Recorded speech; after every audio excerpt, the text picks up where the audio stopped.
ಸಹೃದಯರೆಲ್ಲರಿಗೂ ನಮಸ್ಕಾರ. ನಮ್ಮ ವಿಭಾವ ಯೂಟ್ಯೂಬ್ ಚಾನಲ್ಗೆ ತಮ್ಮೆಲ್ಲರೂ ಕೂಡ ಸ್ವಾಗತ. ಇಂದು ಸಿನಿಭಾವ ಜಗತ್ತು ಇದರ 22ನೆಯ ಸಂಚಿಕೆಯನ್ನು ಪ್ರಸ್ತುತಪಡಿಸ್ತಾ ಇದ್ದೇವೆ. ಇವತ್ತಿನ ದಿವಸದ ಸಿನಿಮಾ ಹಾಡು ಕಪ್ಪು ಬಿಳುಪು ಅನ್ನುವಂತಹ ಸಿನಿಮಾ 1969ರಲ್ಲಿ ತೆರೆ ಕಂಡಿದೆ. ಅದರ ಒಂದು ಸುಂದರವಾದ ಹಾಡು ಇಂದಿನ ಹಿಂದೂ ದೇಶದ ನವ ಯುವಕರೇ ನವ ಯುವತಿಯರೇ. ಹೆಸರೇ ಹೇಳುತ್ತೆ, ಯಾವುದೋ ಒಂದು ರೀತಿ ಆಧುನಿಕ ಅಂತ ಹೇಳುವಂಥ ಆ ಹೆಸರಿನ ಗುಂಗಿನಲ್ಲಿ ಹೇಗೆ ಯುವ ಯುವತಿಯರು ಅಡ್ಡದಾರಿಗೆ ಹೋಗ್ತಾ ಇದ್ದಾರೆ, ಹೇಗೆ ಈ ದೇಶದ ಸಂಸ್ಕೃತಿಯನ್ನು ಪರಂಪರೆಯನ್ನು ತಾವೇ ಅವಹೇಳನ ಮಾಡುವಂತಹ ಮಟ್ಟಕ್ಕೆ ತಲುಪುತ್ತಿದ್ದಾರೆ. ಇದಕ್ಕೆ ಯಾವುದೋ ದೇಶದ ಯಾವುದೋ ಜನರ ಒಂದು ರೀತಿ ಕುಮ್ಮಕ್ಕು, ಒಂತರಹ ಆಂತರಿಕ ಹೊರಗಿನ ಶತ್ರುಗಳಿಂದ ಯಾವ ರೀತಿ ದೇಶ ನಲುಗುತ್ತಾ ಇದೆ, ಎಲ್ಲವೂ ಚಿತ್ರಣವೂ ಕೂಡ ಹಾಡಿನಲ್ಲಿ ಕಾಣಿಸ್ಕೊಳ್ಳುತ್ತೆ. ಆದರೆ ಪುಟ್ಟಣ್ಣ ಕಳಗಾರವರು ಈ ದೇಶಕ್ಕೆ ಸಂಬಂಧಪಟ್ಟಂಥ ಅಂದರೆ ಈ ದೇಶಭಕ್ತಿಯನ್ನು ತೋರುವಂತಹ ಯಾವುದೇ ಒಂದು ಸಂದರ್ಭ ಬಂದರೂ ಕೂಡ ಅವರು ಬಿಡ್ತಾರಿಲ್ಲ. ಸಿನಿಮಾದಲ್ಲಿ ಆ ಒಂದು ಸನ್ನಿವೇಶನ ಅಳವಡಿಸ್ತಾಯಿದ್ರು. ಅದೇ ಅಮೃತ ಘಳಿಗೆ ಅನ್ನುವಂಥ ಇದು ಸಿನಿಮಾದಲ್ಲಿ ಹಿಂದೂಸ್ತಾನವು ಎಂದೂ ಮರೆಯದ ಭಾರತ ರತ್ನವು ನೀನಾಗು ಅಂತ ಹೇಳ್ತಾರೆ. ಇದರಲ್ಲಿ ಒಬ್ಬ ವ್ಯಕ್ತಿ ಯುವಕ ಯುವತಿಯರಿಗೆ ಒಂದು ಸಂದೇಶವನ್ನು ಕೊಡುವಂಥದ್ದು, ಜಾಗೃತಿಯನ್ನು ಮೂಡಿಸುವಂತಹ ಅದ್ಭುತವಾದ ಹಾಡು ಇದು. ಅವತ್ತಿನ ದಿವಸ ಅಲ್ಲ, ಇವತ್ತಿಗೂ ಕೂಡ ಭಾಳಷ್ಟು ನಡೀತಾ ಇದೆ, ಬೇರೆ ಬೇರೆ ತರಹದಲ್ಲಿ ನಡೀತಾ ಇದೆ. ನಾಗರಿಕ ಹೆಸರಿನಲ್ಲಿ ಏನೆಲ್ಲ ನಡೆದು ಹೋಗ್ತಾ ಇದೆ ಈ ದೇಶದ ಪರಂಪರೆಯನ್ನು ಹಾಳು ಮಾಡೋ ರೀತಿಯಲ್ಲಿ ಅಂಥೇಳಿ. ಒಂದು ಕಾಲದಲ್ಲಿ ಭಾರತ ಅಂದರೆ ಅದು ಹಾವಾಡಿಗರ ದೇಶ ಅಂಥೇಳಿ ಪಾಶ್ಚಿಮಾತ್ಯರು ಅದಕ್ಕೊಂದು ಬ್ರ್ಯಾಂಡ್ ಮಾಡಿಬಿಟ್ಟಿದ್ರು. India is a notion rather than a nation ಅಂತ ಕರೀತಾ ಇದ್ರಂತೆ. ಭಾರತ ಅನ್ನೋದೊಂದು ಕೇವಲ ಕಲ್ಪನೆ, ಅದು ಒಂದು ದೇಶವಲ್ಲ ಅಂಥೇಳಿ ಪ್ರಪಂಚದಾದ್ಯಂತ ಹಬ್ಬಿಸಿಬಿಟ್ಟಿದ್ರು.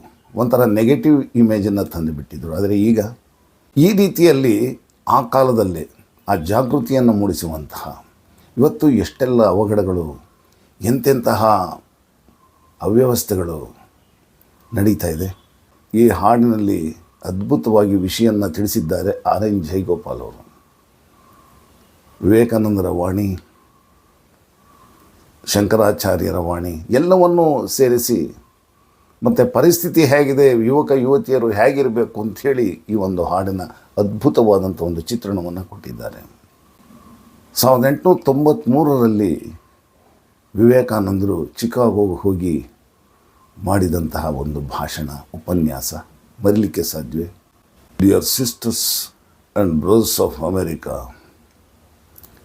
It fills my heart with joy unspeakable to rise in response to warm and cordial welcome which you have given us. I am proud to belong to a nation which has taught the world both toleration and universal acceptance. We believe not only in universal toleration, but we accept all religions as true. I am proud to belong to a nation which has sheltered to persecuted and the refugees of all religions and nations on the earth. ವಿವೇಕಾನಂದರು ಹೇಳ್ತಾರೆ, ನಾನು ಈ ಒಂದು religion, ಈ ಒಂದು ಧರ್ಮಕ್ಕೆ ಸಂಬಂಧಪಟ್ಟವನು ಅಂತ ಹೇಳಿ ನನಗೆ ಗರ್ವ ಆಗ್ತಾ ಇದೆ. ಭಾರತ ದೇಶ ನನ್ನ ದೇಶ ಅಂತ ಹೇಳೋದಕ್ಕೆ ಗರ್ವ ಆಗ್ತಾ ಇದೆ. ಇಡೀ ವಿಶ್ವಕ್ಕೆ ಸಹನೆ ಅಂದ್ರೇನು, ತಾಳ್ಮೆ ಅಂದ್ರೇನು ಅಂಥೇಳಿ ಕಲಿಸಿಕೊಟ್ಟದ್ದು ಭಾರತ. ಇದೇ ಭಾರತ ವಿಶ್ವದಲ್ಲಿ ಅನೇಕರು ನಿರಾಶ್ರಿತರು, ಎಲ್ಲ ರೀತಿಯ ಧರ್ಮೀಯರಿಗೂ ಆಶ್ರಯ ಕೊಟ್ಟಿದ್ದು ಭಾರತ. ಎಂದು ಯಾರಿಗೂ ನೆಲೆ ಸಿಗದೆ ನೆಲೆ ಕೊಟ್ಟದ್ದು ಭಾರತ. ಅಂತಹ ಭಾರತಕ್ಕೆ ಸೇರಿದವನು ನಾನು ಅಂತ ಹೇಳಿ ವಿವೇಕಾನಂದರು ಅದರ ಬಗ್ಗೆ ಉಪನ್ಯಾಸವನ್ನು ನೀಡ್ತಾರೆ. ಅನೇಕ ಮಹನೀಯರು ಈ ದೇಶಕ್ಕಾಗಿ, ಈ ಸಂಸ್ಕೃತಿಗಾಗಿ ತ್ಯಾಗವನ್ನೇ ಮಾಡಿದ್ದಾರೆ. ಈ ರೀತಿಯ ಒಂದು ಕಲ್ಪನೆಯಲ್ಲಿ ರಚಿಸಿದಂತಹ ಹಾಡು ಇದನ್ನು ಇಂದು ಹಾಡಲಿದ್ದಾರೆ ಶ್ರೀ ಮಂಜುನಾಥ್ ಇವರು ಅನೇಕ ವರ್ಷಗಳಿಂದ ಬಹುಶಃ ಬಾಲ್ಯದಿಂದ ಆರ್ಕೆಸ್ಟ್ರಾಗಳಲ್ಲಿ ಹಾಡ್ತಾ ಬಂದಿದ್ದಾರೆ. ಅದು ಅವರಿಗೆ ಅದೊಂದು ಹವ್ಯಾಸ.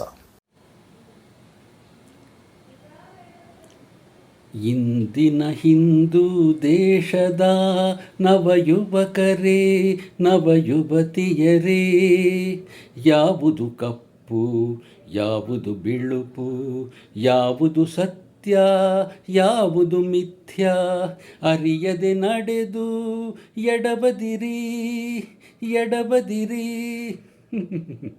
ಎಡಬದಿರಿ. ಇಂದಿನ ಹಿಂದೂ ದೇಶದ ನವಯುವಕರೇ, ನವಯುವತಿಯರೇ, ಆದಿಗುರು ಶ್ರೀ ಶಂಕರ ಭಾರತ ಮಾತೆಯ ಕುವರ, ಸಾರಿದ ಹಿಂದೂ ಧರ್ಮದ ಸಾರ, ಆತನ ಬೋಧನೆ ಅಮರ. ಆತನ ನಾಡು ಧರ್ಮದ ಬೀಡು, ಇಂದಾಯ್ತೆ ಅನೀತಿಗೂಡು. ಇಂದಿನ ಹಿಂದೂ ದೇಶದ ನವಯುವಕರೇ, ನವಯುವತಿಯರೇ, ಯಾವುದು ಕಪ್ಪು, ಯಾವುದು ಬಿಳುಪು, ಯಾವುದು ಸತ್ಯ, ಯಾವುದು ಮಿಥ್ಯ ಅರಿಯದೆ ನಡೆದು ಎಡಬದಿರಿ, ಎಡಬದಿರಿ, ಎಡಬದಿರಿ. ಬಂಧುಗಳೇ, ನಾಳೆ ಬೆಳಿಗ್ಗೆ ಮತ್ತೊಂದು ವಿಷಯದೊಂದಿಗೆ ಮತ್ತೆ ಭೇಟಿಯಾಗೋಣ. ನಮಸ್ಕಾರ.